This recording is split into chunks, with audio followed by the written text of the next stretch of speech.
Electronic మిత్రులకు ప్రతి ఒక్కరికి నమస్కారం తెలియజేస్తూ, నిన్నటి వరకు 10వ తారీఖు వరకు జరిగిన సర్ ప్రోగ్రాంలో ఎస్ఐఆర్ ప్రోగ్రాంలో దాదాపు జిల్లా లెవెల్లో మ్యాక్సిమం ఉన్న కాడికి, అంటే ఇప్పుడు ఒక్కొక్క కాన్స్టిట్యూన్సీ తీసుకుంటే జగిత్యాల కాన్స్టిట్యూన్సీ 87%, 87.5% అయింది. మెట్టిపల్లి కొరుట్ల కాన్స్టిట్యూన్సీ 89.2 అయింది. అదేవిధంగా ధరంపురి 91.97% అయింది. దాంట్లో డబుల్ ఓట్లు కానీ, కొంచెంమంది డబుల్ ఓటు రాయించుకున్న వాళ్ళు కానీ అటువంటి వాళ్ళే కొంచెం తీసేస్తే మ్యాక్సిమం అయిందనే లెక్కేసుకుంటున్నాం. చాలా చక్కగా జరిగింది.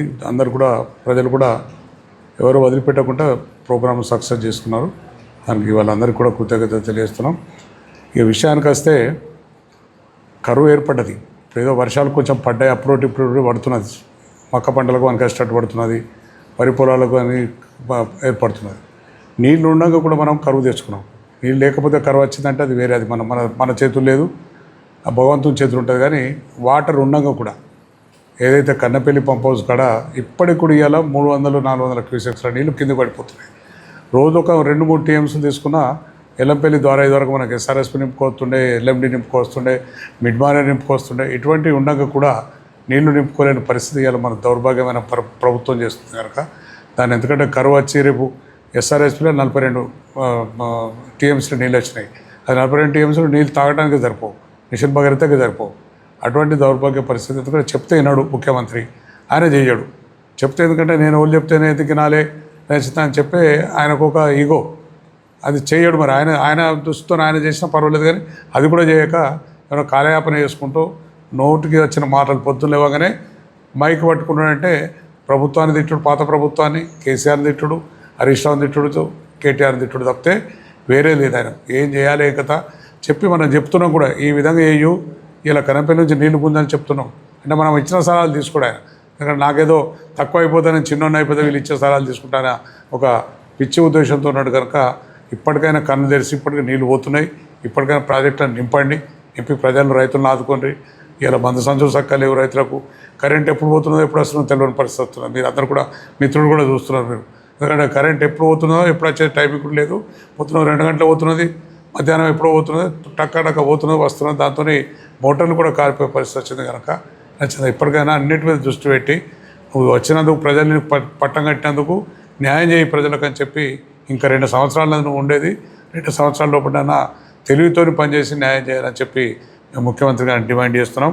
తోటి చేస్తున్నావు తప్ప రైతులందరూ కూడా రానున్న రోజుల్లో తగిన బుద్ధి చెప్తారు. కాబట్టి ఇవన్నీ కూడా నువ్వు ఒక ముఖ్యమంత్రి అని మర్చిపోయి ఇవాళ మాట్లాడుతూ ఉన్నావు. రాజకీయ విమర్శలు కాదు, నువ్వు చేయాల్సింది రైతు ప్రయోజనాలు, ప్రజల ప్రయోజనాల గురించి ఆలోచించాలని చెప్పేసి ఇప్పటికైనా కన్నపల్లి పంపులు ఆన్ చేసి రైతాంగాన్ని ఆదుకోవాలని చెప్పేసి డిమాండ్ చేస్తావు. గత 6 నెలల నుండి కూడా 6 మాసాల నుండి శాస్త్రవేత్తలు ఎల్నినో ప్రభావం ఉంది, కరువు వచ్చే పరిస్థితులు ఉన్నాయి, కానీ ఎప్పటికప్పుడు హెచ్చరిస్తూ ఉన్నారు. మళ్ళీ ఇంకా దాంట్లో సూపర్ ఎల్నినో వచ్చే అవకాశం ఉన్నదని చెప్పేసి ముందస్తుగా 6 నెలల నుండి కూడా శాస్త్రవేత్తలు హెచ్చరించినప్పటికీ కూడా ఇవాళ తెలంగాణ రాష్ట్ర ముఖ్యమంత్రి దానికి చర్యలు ఏం తీసుకున్నట్టు కూడా లేదు. మనిషికి ఒక చీమ కుట్టినట్టు కూడా ఇలా వ్యవహరిస్తలేరు ముఖ్యమంత్రి గారు. కరువు వస్తుంది అని అంటే దానికి ప్రణాళిక ఏం చేయాలి? వ్యవసాయ శాఖ మంత్రి గారు వాళ్ళు ఉన్నటువంటి క్యాబినెట్లో ఈ ఎల్నినో కరువు వచ్చినప్పుడు దానికి ప్రత్యామ్నాయంగా రైతులకు ఏ విధంగా మనం ఏర్పాట్లు చేయాలి, చర్యలు తీసుకోవాలని ఇప్పటి వరకు కూడా ఒక రివ్యూ కూడా పెట్టుకోలేదు. మొన్న పెద్దపల్లి కేసీఆర్ గారు జైత్యాల్లో సభ పెడితే పెద్దపల్లిలో ఓ సభ పెట్టుకొని కేసీఆర్ గారిని తిట్టడం తప్ప అక్కడ కాళేశ్వరం అనేటువంటి మహత్తరమైన ప్రాజెక్టు కట్టడం జరిగింది. World biggest largest lift irrigation ఏది అని చెప్పేసి గూగుల్లో సెర్చ్ చేస్తే కాళేశ్వరం ప్రాజెక్ట్ అని చెప్పేసి వచ్చేటువంటి అతిపెద్ద ప్రాజెక్టు దగ్గర ఒక మీటింగ్ పెట్టుకుంటే రాజకీయాలు ఎప్పుడు చేయాలి? ఎన్నికలప్పుడు మాత్రమే రాజకీయాలు చేయాలి. ఇప్పుడు నువ్వు ముఖ్యమంత్రివి, నువ్వు పిసిసి అధ్యక్షుడు అని ఇంకా అదే మైకంలో పిసిసి అధ్యక్షుడు ఒక ప్రతిపక్ష నాయకుడిగా వ్యవహరిస్తున్నావు తప్ప ఒక ముఖ్యమంత్రి అనే ఒక స్థాయి మర్చిపోయి కాళేశ్వరం అనే ఒక బృహత్తరమైన మరి ప్రాజెక్టు కట్టారు. దాని నుండి మరి మేడిగడ్డ, అన్నారం, సుందిల్ల మరి ఈ విధంగా 3 బ్యారేజ్లు ఉన్నాయి. ఒక్క బ్యారేజ్ 2 పిల్లర్లు ఉంగిపోతే 2.5 సంవత్సరాలు అయిపోయింది. నువ్వు వచ్చి కాలయాపన చేస్తున్నావు తప్ప, కేసీఆర్ను తిట్టడం తప్ప. కేసీఆర్ గారు అన్నం వండి పెట్టిరు.